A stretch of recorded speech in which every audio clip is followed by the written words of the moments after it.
Bonjour à tous. Aujourd'hui, je vais vous lire Le loup qui apprivoisait ses émotions. Il était une fois un loup qui vivait dans une belle forêt, entouré de tous ses amis. Il s'appelait Loup. Mais ce loup avait un souci. Il était trop émotif. Joyeux, fâché, triste, excité. Il changeait d'humeur à 100 à l'heure. Ainsi, quand Loup était d'humeur joyeuse, il sifflotait, le cœur léger, faisait des blagues, parlait aux arbres. Il était plein d'énergie et plein d'idées pour s'amuser. « Coucou, Joshua, tu viens à la chasse aux papillons avec moi ?»« Hé, Grenouille, si on faisait un chou géant avec de la chantilly ?» Cependant, si quelque chose le contrariait, il se renfrognait, explosait et envoyait tout le monde balader. « Tu dois apprendre à te calmer, Loup, » lui dit un jour Maître Hibou, excédé. « Tu nous donnes le tournis. »« Apprendre à me calmer ? Mais pourquoi ?» demande Loup. « Pour être plus serein, » explique Valentin. « Plus cool, quoi » ajoute Joshua. « Mais ne t'inquiète pas, nous allons t'aider. L'entraînement zen commence demain chez moi. » Le lendemain, Loup se rendit chez son ami. Pour contrôler ses émotions, le yoga, c'est parfait, déclare Joshua. Respire calmement et fais le vide en toi. Joshua enchaîna les positions lotus, montagne, pont, et Loup essaya de l'imiter. Oh là là, ce n'était pas facile, mais qu'est-ce que c'était rigolo! N'y tenant plus, Loup éclata de rire. On dirait que le yoga ne fonctionne pas avec toi, soupire Joshua. À l'extérieur, Alfred attendait Loup de pied ferme. Rien de tel que le sport pour se défouler, dit-il. Je t'ai préparé un parcours spécial Loup excité. Prêt ? Et il fila comme une fusée. Derrière lui, Loup courait, sautait, rampait. Alfred s'arrêta au pied d'un arbre immense. « On se retrouve en haut !» cria-t-il en disparaissant dans les feuillages. Arrivé au sommet, Loup regarda en bas. Et sa gorge se serra. Son cœur se mit à cogner dans sa poitrine. Ses jambes à trembler. « Alfred, j'ai peur !» paniqua-t-il. « Je vais tomber !»« Calme-toi, Loup, je suis avec toi. On va redescendre ensemble doucement. » Loup prit une grande inspiration et tout tremblant, il redescendit. « Tu as vaincu ta peur, tu peux être fier de toi », le félicita Alfred. Loup sourit. « Ah ça oui, il était fier de lui. » « Tout ceci m'a mis en appétit, se dit Loup. Cela tombe bien, Gros Louis m'attend chez lui. Les pattes pleines de farine, Gros Louis était avec Louve dans la cuisine. Ils ont l'air de bien s'amuser tous les deux, pensa Loup, jaloux. « Salut Loup, fit Gros Louis. Aujourd'hui on prépare des macarons. Pour réussir ces gâteaux délicats, il faut suivre la recette pas à pas et être très patient. C'est un bon exercice pour toi, n'est-ce pas ?» À ces mots, Louve éclata de rire. Loup sentit la moutarde lui monter au nez. Il devint tout rouge, tapa du pied et explosa. « C'est ça! Moquez-vous de moi !»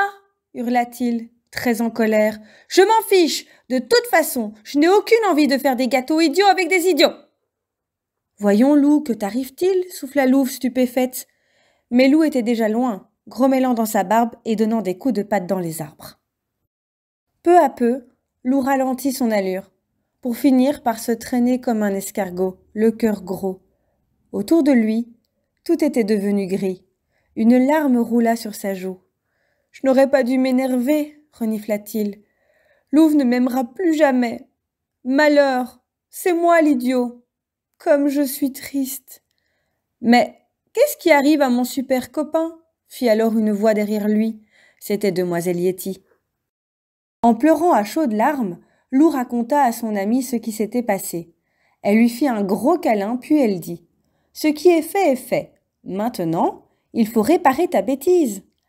Va voir Louve et Gros Louis et excuse-toi. Tu te sentiras beaucoup mieux après. »« Et si Louve ne veut pas me pardonner ?» fit Loup inquiet. « Qui ne tente rien à rien, » répondit demoiselle Yeti. « Allez, file !» Tout honteux, Loup retourna frapper à la porte de Gros Louis. « Je vous demande pardon, les amis, » fit-il. « Je ne pensais pas ce que j'ai dit. Ce n'était pas gentil. »« Excuse acceptée, » sourit Louve. Loup et Louve se regardèrent, des cœurs pleins les yeux. « Ah, l'amour » s'émerveilla Gros Louis attendri. « À table, mes amis, les macarons sont prêts. Loup applaudit. Il se sentait léger, léger, léger. Et il était affamé. Le lendemain, Loup avait rendez-vous avec Valentin. Quelle activité son ami lui avait-il donc préparée? En arrivant dans la clairière, Loup s'arrêta, émerveillé. Devant lui se dressait une cabane magnifique. « Je l'ai construite hier, expliqua Valentin. Maintenant, c'est à toi d'imaginer ta cabane. Inventer, tu verras, cela fait un bien fou. » Plus excité que jamais, Loup disparut dans la forêt. Il revint les bras chargés de branchages et se mit aussitôt à l'ouvrage. Peu à peu, une drôle de cabane sortit de terre. « Il ne me reste plus que la porte et j'ai terminé, » annonça Loup en fin de matinée. Loup posa la porte, elle coinça, il poussa, et badaboum! La moitié de la maison s'écroula. « Tu fais les choses trop vite, Loup, » se désola Valentin. Aussitôt, Loup devint tout rouge, tapa du pied et il prit une grande inspiration, fit 2 positions de yoga, puis calmement se remit au travail. Quand il eut terminé, Loup se frotta les pattes, satisfait. « Youhou, les amis, j'ai fini !» appela-t-il. « Ouah !» s'exclama Valentin. « Ta cabane est incroyable ! Et tu l'as terminée sans t'énerver !» ajouta Maître Hibou. « Bravo, Loup !»« Pour fêter ça, je vous invite tous à goûter à l'intérieur, » sourit Loup. « À vous l'honneur !» Dans la cabane de Loup, c'était vraiment charmant. Hélas, ses copains étaient à peine installés que la pluie se mit à tomber. « Dépliez les parapluies !» ordonna Loup ravi. « Vous allez voir comme c'est joli !» En un instant, la cabane se transforma en un arc-en-ciel géant. « Que d'émotion !» applaudit Valentin. « Cher Loup, tu nous en fais voir de toutes les couleurs. Mais la vie est tellement plus drôle avec toi. Pour notre super ami, conclut Maître Hibou, hip hip hip, hurrah !» Nous sommes arrivés à la fin de cette histoire. Merci de m'avoir écouté et à très vite pour une nouvelle histoire.